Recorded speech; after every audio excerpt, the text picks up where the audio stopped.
If I'm a chiropractor and I'm trying to figure out, what can I do to have more people come in and make my life easier and their life easier, then one of the ways to do that is to make sure that it's super clear for people to understand if they're active or inactive, how much it costs to come back, and what's included. If that's not clear, they will go to somebody who makes it clear. I don't know how to make that any more clear. So the key is to figure out for your practice, our recommendation is if you haven't been in within 30 days and you don't have a future appointment, you're considered inactive. And if you haven't been in 30 days and don't have a future appointment, you're welcome back. And here's what we're offering at this price. It is conceptually similar to the idea of what you would offer a new patient. Come on in for X amount of dollars. We'll have a consultation. We'll do an examination. You may or may not include x-rays if necessary or any other diagnostics.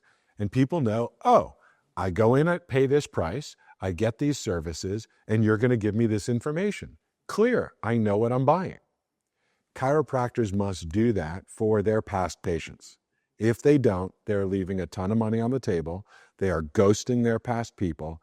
And their past people will go to somebody new, maybe even you. The next time somebody sits down and says, and you ask, have you ever been to a chiropractor? And they say, oh, sure I have. And they mention any of the people in your town. This is probably the reason they didn't go back to them. It's not because they were scary. It's not because they hurt them. It's not because they even didn't like them. I'm sure there's an exception or two, but that's typically not the rule.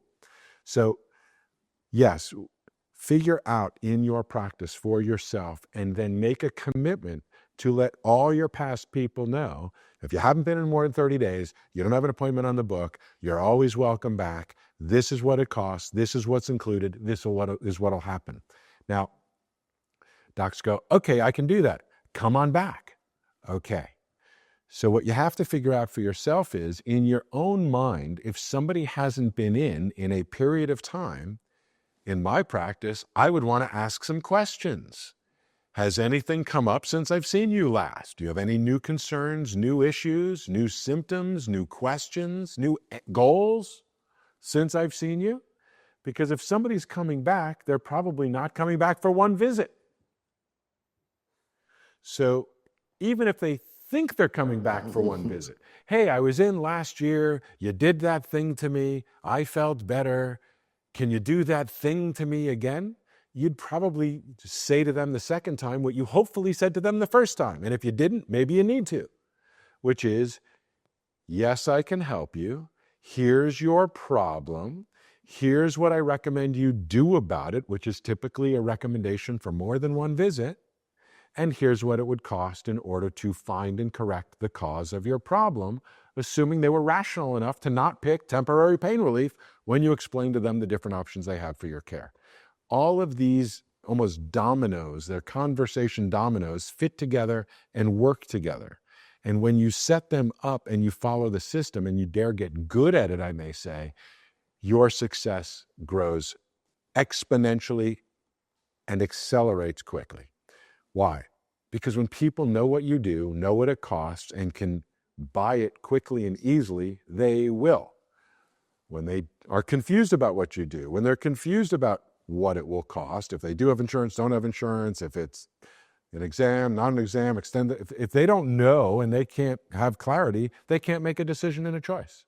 So now it's up to chiropractors to be responsible enough to go, okay, I'm going to accept my lower results by choosing not to make it clear, or that makes perfect sense to me.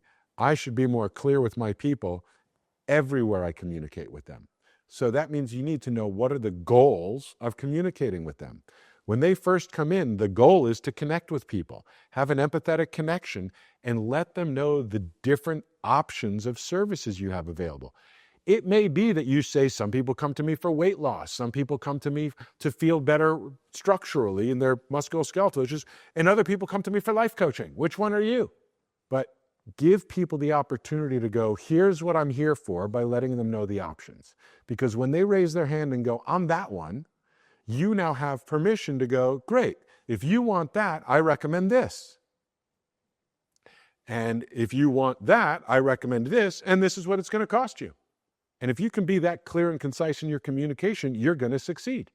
And if you're struggling because people come in, but they don't convert, people come in, they stay a few visits, they don't stick around, I assure you 100% of that is because of your communication or lack thereof. Yeah. Yeah. And the notification I want to touch on as well, which is anytime somebody is taking an action in your emails, because there are plenty of docs that do inconsistently, but they do send some messaging, right? Whatever that might be for them, quarterly or monthly. Our recommendation, hands down, again, is a weekly message that teaches and invites. But when somebody takes an action in those messages, this is a critical component. I was talking to a doc last week about this because he said, I'm using email through one of my coaches. And I asked a couple questions. And the bottom line was they're inconsistently sending emails with absolutely no feedback loop or tracking. So it's like, well, how's that working for you? Well, I mean, so the answer is it's not.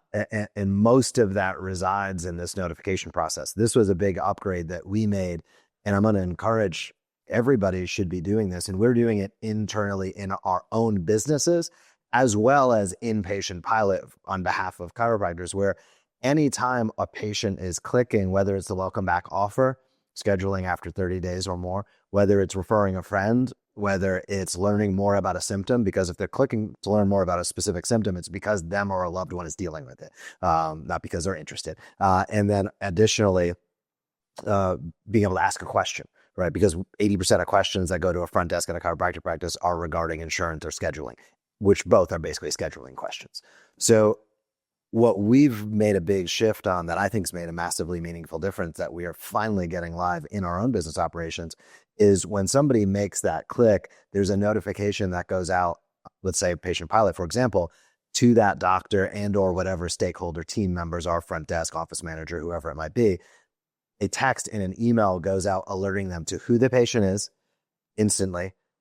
Additionally, what did they click? And this is a critical component that I want to refine as well, because this isn't just they're clicking some random thing and now you have something else to do. This is a notification that they're ready to come back in. They literally have either clicked the offer to come back in and schedule, to ask a question, which is relative to scheduling, to refer a friend, which is a new patient opportunity, or to learn more about a symptom because them or a loved one is struggling with it. So these are the most patient-centric, customer service-driven communications you can imagine, because it's not, hey, want to come in for 5 cents. Hey, we have, it's not a guise, so to speak. It's actually educating, which we always think, doctor, teacher, healer, educator. If you're not willing to spend a couple $100 per month to get out there to the hundreds, if not thousands of people who already know, like, and trust you, chances are you're not a good fit for even what we're talking about in terms of our community of people, right? Because that's just selfish, in my opinion. Part of the job, whether it's us, owning our businesses, whether it's a practicing chiropractor, whether it's a nutritional supplement company, whether it's a clothier, whatever it might be, part of the job is to nurture the relationships that you have. And in a very bizarre twist of fate, the most reasonable people that should do that are doctors. And of that, I would say chiropractors should be the top of the heap as far as it's self-evident in who we are and what we do. Yet, again, 99.9% of docs aren't doing it. It's not only a business opportunity. To me, it's part of the oath we've taken, quite frankly, because I would go back and draw it to the ultimate extreme and say, do you think if they go somewhere else to another type of healthcare provider that they're going to get the best advice possible in your community? No. Are you consistently messaging people? No. Have you checked out what we do at Patient Pilot? Yeah, but I'm not sure. These things don't align, right? So there's a breakdown there. And it's not only about Patient Pilot being, which it is the best service on the market to do so, but it's also about, if you are a doc that's out there and you're putting in you're trading time for money, and instead of paying a few cents per email to have it shipped out, you're willing to do all the heavy lifting, which is going to bite you in the butt eventually one way or the other, because there's not enough time and it's not your expertise.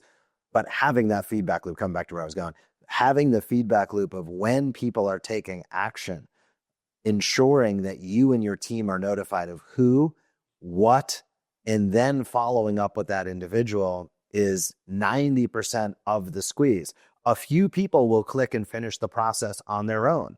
But just like your website attracting a ton of visitors and some percentage converts, it's low with Spark New Patients AI Schedule, that'll become higher. Your emails are the same way. One, the goal is top of mind awareness, stay consistent and be that doctor, teacher, healer, educator. Two is to inspire people to take action. That's the invitation. But three is to have your follow-up mechanism so that you are alerted to who, what, when, where, and how, so that you can be the doctor you want to be, which is alertive to their needs. And I think about it just like a welcome email to a practice, like somebody walking to their car after the first visit, and it's a welcome email. That's customer service. The same as an outbound call. If a doctor is calling me because I have an interest in sports performance and they call and say, we saw you're interested in that. Is that something you or a loved one? That's a great phone call. That starts a conversation either for myself, my child, whatever it might be. But it really positions you as exceptional in the customer service space. And docs, if they don't understand the full story, it can be like, oh, I don't know if I want to annoy my patients. If that's the statement, then you haven't put the puzzle pieces together. Either the email is wrong, your scripting on how you're calling is wrong. This should be literally the opposite, where it's 100% customer service driven and patient centric and patient experience driven. If you want to make your practice easier, more profitable, more fun, and experience more freedom, then check out Patient Pilot's weekly reactivation emails to pilot more of your past patients back into your practice. Check them out at thesmartchiropractor.com.